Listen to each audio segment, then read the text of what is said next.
Good day, guys, and welcome to another episode of Riding in Tandem. RIT, Riding in Tandem, RIT. With me, RM. And me, Elaine. At sa episode na to, subukan natin ang Geely EX2 Max. Ano, ready ka na? Parati naman eh, tara na!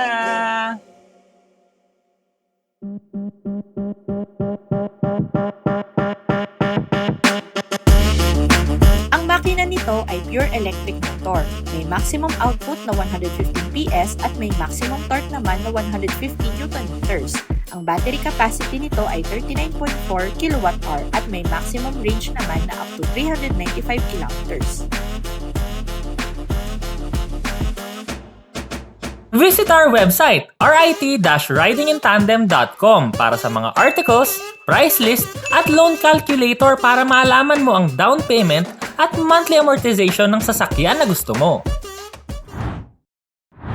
Sa episode na to, susubukan nga natin tong Geely EX2 Max. Palagay ko kasi sa ngayon, ito na yung mga susunod na mauusong sasakyan kasi maliit lang siya, madaling i-drive sa city at saka pinaka-importante, matipid sa running cost at saka sa maintenance. Subukan natin to, kasi ang daming mga magkakalaban ngayon na ganitong mga maliliit na sasakyan pero tingnan natin ang performance niya. At habang tinetest drive natin, syempre pag-usapan muna natin yung labas ng sasakyan. So sa labas pa lang, makikita natin napaka-cute nitong sasakyan na to. Nauuso ata talaga ngayon yung mga hindi na makantong mga sasakyan. So dito kasi yung mga pantay na lang yung ilaw, yung kurba ng sasakyan, smooth lines. Wala nang mga masyadong arte, pero more on sa mga minimalist na finish at saka yung smooth finish lang. Oo, kasi importante rin talaga yung mga smooth na finish sa mga EV. Kasi alam naman natin, yung EV kasi, mas nakakatipid siya pag mas aerodynamic yung sasakyan. So kaya ganyan na may kinis talaga yung mga shape niya. Tapos nakasama nga yung mga headlights nito, yung design niya ganun din, parang swabing-swabe lang din. Ka-shape lang siya nung gilid mismo nung sasakyan. So mas madaling punasan. Meron din siyang mga LED na ilaw, meron tong camera sa unahan para sa 360 view na camera. Meron din tong sensors kasi meron din tong adaptive cruise control. So, ang galing, di ba? Liit-liit na sasakyan pero may adaptive cruise control. Pero isa sa mga na-amaze ako, na feature nung sasakyan, yung harap kasi nito, hindi lang kasi siya... Kasi usually, pag binuksan niyo yung unahan, makikita mo. Pero dito kasi meron siyang front. So, nung binuksan namin, meron kang mailalagay na malaking backpack, kasyang-kasya doon. So, pwedeng doon mo na lang ilagay. So, hindi ka na kailangang pumunta sa likod ng sasakyan, di ba? Doon mo na siya kukuhanin. 70 liters yung space na yon. Tapos yun nga, kasi kunwari, nakapark ka ng patras, so barado yung likod ng sasakyan mo, dito ka na sa unahan maglagay. So, kahit saan, pwede mo kunin yung gamit mo. Pwede kang maglagay. Tsaka pag nag-outing kayo, kung kulang yung space sa likod, doon meron ka pa sa unahan, di ba? So, very useful talaga yung space na yan. Sa sides, mas makikita nyo, yung unit kasi na dinadrive namin ay, ito yung two-tone. So, black yung ibabaw niya, tapos parang mint green, light green yung baba niya. Sa akin, cute na cute yung feature na yon. Tapos meron siyang mga lining sa ilalim ng bintana na silver. Tapos yung mga door handles niya, flushed. Hindi naman siya yung parang incorporated mismo sa katawan ng sasakyan. Pero kumbaga kapantay siya, then body color din. And then nilagyan din nila ng matte body moldings yung gilid. So sa akin, okay yun. Ang pinaka-importante rin, sa mga city cars, kailangan talaga yung ground clearance mo maganda rin. Kasi hindi na natin may iwasan talaga yung mga lubak-lubak. So, ang maganda naman dito, 175mm yung ground clearance niya. Ang size ng gulong nito, 205/65 R16 and nakatutaw na rin siya and yung design niya pa-cross. So, bagay na bagay sa itsura ng sasakyan. Sa likod, ganun pa rin, swabing-swabe yung design niya, yung taillights, medyo pa-oblong siya, tapos mga LED rin yung mga ilaw. Meron pa rin siya camera para sa 360 cam. Tsaka speaking of yung sa 360 cam, napakalinaw. Malinaw yung 360 cam nito. Yun yung natutuwa ko sa yung mga ganyang camera kasi mas na-appreciate ko kasi yung kahit yung mga fine details talaga makikita mo mismo dun sa camera. So dun sa screen mo, kita mo na agad na ito pala yung tatamaan mo or ito pala yung magugulungan mo. Maiiwasan mo talaga. Ang space naman sa likod, ganun pa rin. Kung kunwari family of 4, kakasya pa rin siya pang weekend na drive, pang long drive. Pero ang nakakatulong nga kasi doon, yun ding may frunk siya. So, dalawa yung storage mo, unahan siya likod. Pero kung kailangan nyo pa ng more space, pwede naman yung itupi yung second row seats. So, 60-40 folding din yung mga upuan doon. So, mas marami rin kayo malalagay. Kung kunyari, dalawa lang kayo or solo ka lang na magdadrive yan, mas marami kang malalagay. Pagpasok mo naman sa interior nito, no, napaka maaliwalas. Oo. Yung kulay kasi niya, Off-white eh. Oo. Hindi naman siya beige. Medyo off-white na kulay. maluwag dito sa loob, no? Pero yung dahil nga doon sa kulay niya, parang mas lumuwag yung feeling. Oo. Pero speaking of space, yung headroom ko dito sa unahan, napakalaki, lampas pa ng 5 daliri. Tapos yung space doon sa likod, no, lampas 2 fist ko pa yung knee room, tapos yung headroom ko naman 4 na daliri. Makakapag-unat ka. Oh, so kung gusto mong maupo doon, malayo yung pupuntahan mo, at saka gusto mong mag-slouch, pwede. Ang design element naman, no, pagpasok nyo sa loob, wala rin masyadong mga kanto. So, mga rounded yung mga edges nito. So, kapareho nung sa labas para, syempre, sila, similar. So, may mga parang city, dito na Cityscape. cityscape dito sa gilid at saka dito sa harap namin. Tapos nag-iba siya ng kulay kasi ito na rin yung pinaka-ambient lighting ng sasakyan. So yung aircon vent niya, bilugan din, parang medyo triangular na bilugan. So yun. So incorporated, puro mga leather lahat ng hahawakan niya, may mga soft touch material, meron ding mga hard plastic na konti, merong piano black finish. Ang smooth niya na maaliwalas yung vibe nitong sasakyan nito sa loob.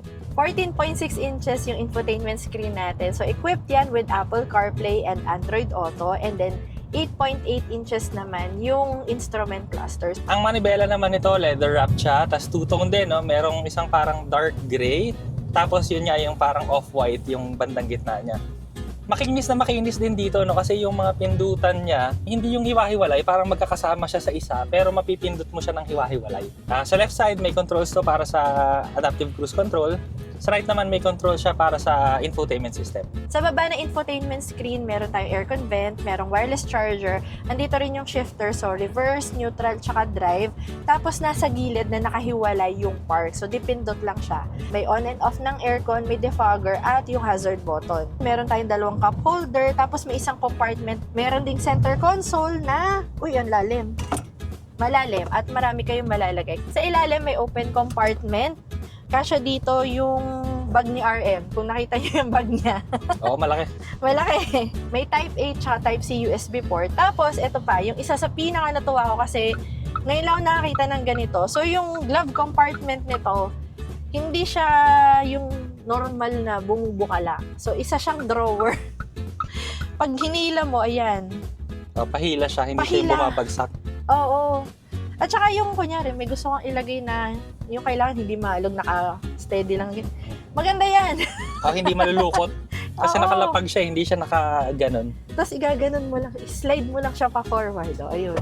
Sa likod, nasabi ko naman yung space sa inyo, napakaluwag. 4 na daliri yung space ko sa ulo. Tapos yung tuhod ko naman, lampas 2 fist ko yung space. So, very spacious siya. Pero mas mainam syempre dito, siguro 4 lang kayo. Kasi pag 5, medyo masikip konti. Meron ding aircon vent dun sa likod at saka USB port. So, pwede rin kayong mag-charge doon. And merong maliit pa na compartment para, kunyari, mag-charge ka ng cellphone, doon mo na isushoot sa ilalim. Yung aircon vent niya, pag tiningnan mo, parang isang piraso lang siya. Pero sa totoo lang, 2 yung controls niya. So, pwede kayo maghati nung Pwedeng magkaiba yung Oo. direksyon ng hangin. May ISOFIX tethers din at saka 3-point seatbelt. So ngayon, syempre, kailangan matesting din natin kung kamusta siyang umandar. So far, no, tahimik siya kasi walang engine noise. So, yung road noise, yun yung medyo maririnig mo ng konti. Pero generally, napakatahimik nito. At saka importante rin kasi dito, no, yung acceleration. Testingin lang natin ngayon, nasa 50 kilometers per hour ako. Tapos is-accelerate lang natin. So, may power agad siya. So, yun yung advantage naman talaga ng electric vehicles, no? Instant torque kahit medyo mataas na yung speed mo. So, sa panahon ngayon, hindi natin magagamit to sa expressway, pero ang masasabi ko lang, so far, pag city driving, okay na yung speed niya, hindi ka nakakapusin. Correct. At saka ang mode nga pala na gamit namin ngayon ay comfort. So, meron pa tong eco and sport. So, yun pala yung ginagamit namin. So, ilagay ko na nga yung eco muna. So, sabihin na natin, kunwari, kailangan natin magtipid. Putik, Hindi naman malakas eco. pa rin yung hatak ng eco eh. Ito na naman yung eco na hindi eco. Hindi, siguro kung ako siguro, eco na lang to. Kasi malakas din naman eh. Paano pa yung sport? Pagpabalik. Sa mga katandem, no, pagka ganitong mga umuulan, dahan-dahan lang kayo sa kalsada kasi pagka may tubig, mas madulas yan, no? Yung nag-hydroplane tayo dyan kasi yan yung Isang natutunan natin sa mga Ramirez. Kay Tito Louie Kay and Tito Tito Louie, George. So, pag kunwari, may mga paddle ng tubig, kagaya niya, no? Huwag kang basta-bastang mamemreno, no? Kasi pagka namreno ka at yung gulong mo nasa ibabaw na ng tubig, bye! So, hayaan mo lang siya, tapos straight mo lang yung manibela mo, diretso pa lang. Tsaka, before paddle, pwede kang mag-brakes. Pero sa paddle, huwag na. Ayun, so safety advice lang dahil ngayon ay tag-ulan. Ingat, dahan-dahan lang sa kalsada. O nga pala, yung sport mode. Ito na tayo sa sport mode. Hatak agad.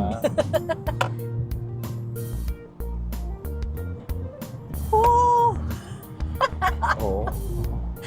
Matulin din. Ito yung mag-enjoy ka na nga Oo. talaga. Ano na to, pang hataw na, pang ratratan, pwede. Sport nga eh. Oo. Yung niya, yung engine niya, no, hindi mo pa rin rinig, tahimik pa rin dahil nga EV to. So, parang maning-mani lang sa kanya. Pero yung bilis kasi nung sport mode, no, parang sa akin, hindi naman ako nagda-drive ng ganyan. Balik na natin sa bike. Comfort. Mas gusto ko yung comfort. Kasi yung Eco, parang mas swabe yung acceleration. Pero parang yung comfort kasi nito, no, mas may urgency ng konting-konti pa. So, mas gusto ko yung comfort pala. Pwede nyo rin nga palang bagu-baguhin yung energy regeneration. So, merong low, medium, and high. Naka-medium tayo ngayon. And yung brake pedal, pwedeng comfort and pwedeng sport. Pero ngayon, comfort yung gamit natin, okay na sa akin.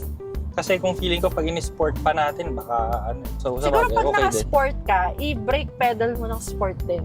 At saka meron siyang dito, switch ng comfortable stop. So, naka-on siya ngayon, kaya comfortable yung stop. Ang Geely EX2 Pro ay nagkakahalaga ng 938,000 pesos. Ang max variant naman ay 1,038,000 pesos. Maraming salamat po sa Geely Motor Philippines sa pagpapahiram nila sa amin ng sasakyan. Dito na tayo sa segment na The Good. And the bad!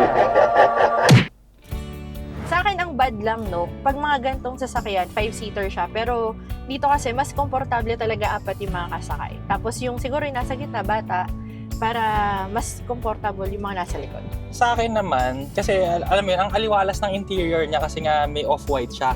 So, kasi yan double-edged sword. So, ang ganda, maaliwalas, malinis tignan. Pero pag kami mga anak ang makukulit, lalo na kung may hawak na mga Crayola, syempre, yun yung disadvantage sa kanya. Baka madumihan. Isa pang napansin ko, no, itong nasa gitna kasi, medyo tumatama kasi siya dun sa tuhod ni RM. Pero okay ka ba?